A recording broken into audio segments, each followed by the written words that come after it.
आप सब पढ़ने के लिए प्लेलिस्ट का यूज करें, वहां पे आपको लेटेस्ट वीडियोस मिल जाएंगी। वेलकम टू ह्यूमैनिटीज ऑनर है। Please like, share and subscribe. सभी भाइयों बहनों को जय हिंद। मेरा नाम अंतरिक्ष यादव है और मैं मेरठ कैंट का रहने वाला हूँ। आज हम क्लास 12th की पॉलिटिकल साइंस स्टार्ट करने वाले हैं। अगर आप एक 12th क्लास के बच्चे हैं तो ये वीडियोस आपके लिए हेल्पफुल होंगी, लेकिन अगर आप किसी कॉम्पिटिटिव एग्जाम की तैयारी कर रहे हैं तो भी ये वीडियोस आपके लिए बहुत हेल्पफुल हैं। ये वीडियोस बहुत ही शॉर्ट और क्रिस्प होंगी। ये इंस्टाग्राम और टेलीग्राम की आईडी है। यहाँ पर आपको नोट्स, प्रैक्टिस क्वेश्चंस, ये सब चीजें मिल जाती हैं। और ये मेरी पर्सनल इंस्टाग्राम आईडी है। यहाँ पर आप मुझसे कोई भी क्वेश्चन पूछ सकते हो। तो चलो अब हम इस सफर को स्टार्ट करते हैं। All the very best. Welcome back everybody. आज हम स्टार्ट करने वाले हैं चैप्टर नंबर 1, जिसका नाम है चैलेंजेस ऑफ नेशन बिल्डिंग। तो चैप्टर स्टार्ट होता है नेशनल मूवमेंट से। नेशनल मूवमेंट का मतलब होता है ऐसे मूवमेंट जो देश को इंडिपेंडेंस दिलाने के लिए किए गए हों। जितने भी लोगों ने नेशनल मूवमेंट में पार्टिसिपेट करा था वो सभी इस बात से सहमत थे कि इंडिपेंडेंट इंडिया में ये दो चीज़ें तो होनी ही चाहिए। नंबर 1, इंडिया में डेमोक्रेटिक गवर्नमेंट होनी चाहिए, मतलब एक ऐसी गवर्नमेंट जिसे लोगों ने चुना हो। And number 2, good for all, मतलब इंडिया में सभी का भला होना चाहिए, फिर चाहे वो किसी भी कास्ट के हों, रिलीजन के हों, जेंडर के हों, सभी लोगों का भला होना चाहिए। नेशनल मूवमेंट की वजह से मिडनाइट ऑफ 14th-15th अगस्त 1947 को इंडिया को मिल जाती है इंडिपेंडेंस।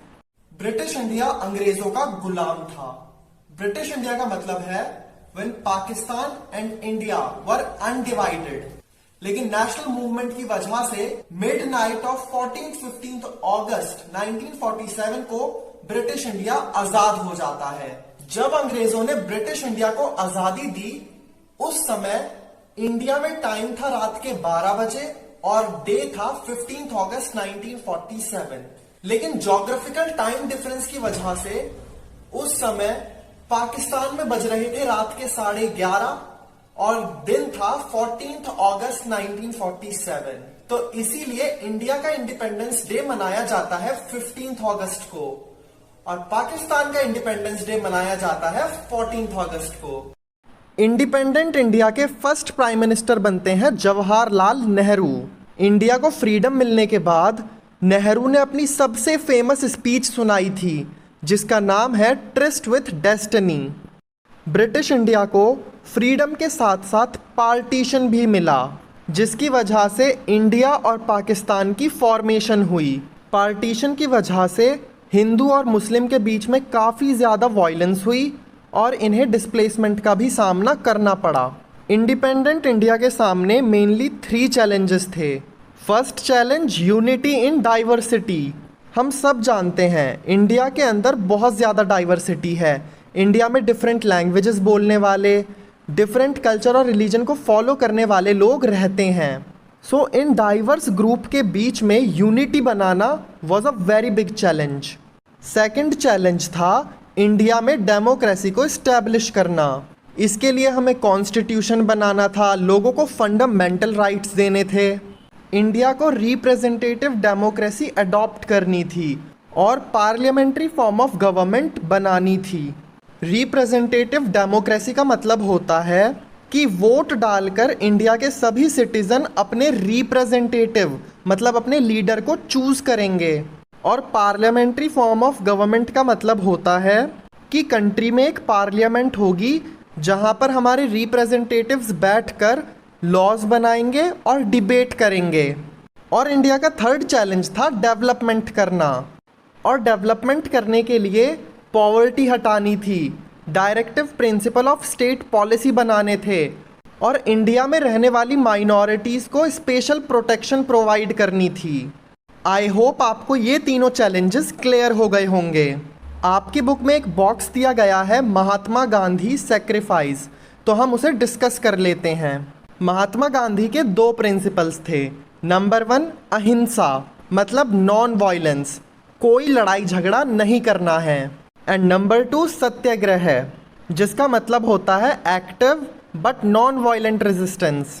सत्याग्रह का सिंपल सा मतलब होता है सत्य के लिए आग्रह करना, मतलब लगातार पीसफुली प्रोटेस्ट करना। आप सबको पता होगा कि इंडिया का गोल्डन क्वाड्रिलैटरल दिल्ली, मुंबई, चेन्नई और कोलकाता को कनेक्ट करता है। तो इस चीज़ से आपको याद रहेगा कि गांधी जी के इस बॉक्स में सिर्फ कोलकाता और दिल्ली के बारे में बताया गया है। 15 अगस्त 1947 मतलब जिस दिन इंडिया को इंडिपेंडेंस मिली थी उस दिन महात्मा गांधी कोलकाता में थे, क्योंकि कोलकाता में कम्युनल वायलेंस फैल गया था, मतलब हिंदूज और मुस्लिम के बीच में लड़ाइयाँ हो रही थी। इन लड़ाइयों को रुकवाने के लिए गांधी जी फास्टिंग करते हैं और गांधी जी की फास्टिंग की वजह से कोलकाता में कम्युनल वायलेंस ख़त्म हो जाता है। सिमिलरली जनवरी 1948 में दिल्ली में भी कम्युनल वायलेंस फैल जाता है और इसे रोकने के लिए गांधी जी दोबारा फास्ट रखते हैं, लेकिन ये फास्ट उनकी ज़िंदगी का आखिरी फास्ट था। फिर फाइनली 30 जनवरी 1948 को जब गांधी जी अपनी इवनिंग प्रेयर करने के लिए जा रहे थे, तभी नथुराम विनायक गॉड से आकर गांधी जी को 3 बुलेट शूट करते हैं, जिसकी वजह से गांधी जी की मौत हो जाती है। आप लोगों को ये भी पता होना चाहिए कि नागमणि एक पंजाबी मंथली मैगजीन थी जिसकी राइटर थी अमृता प्रीतम। चलो तो आज के लिए बस इतना ही।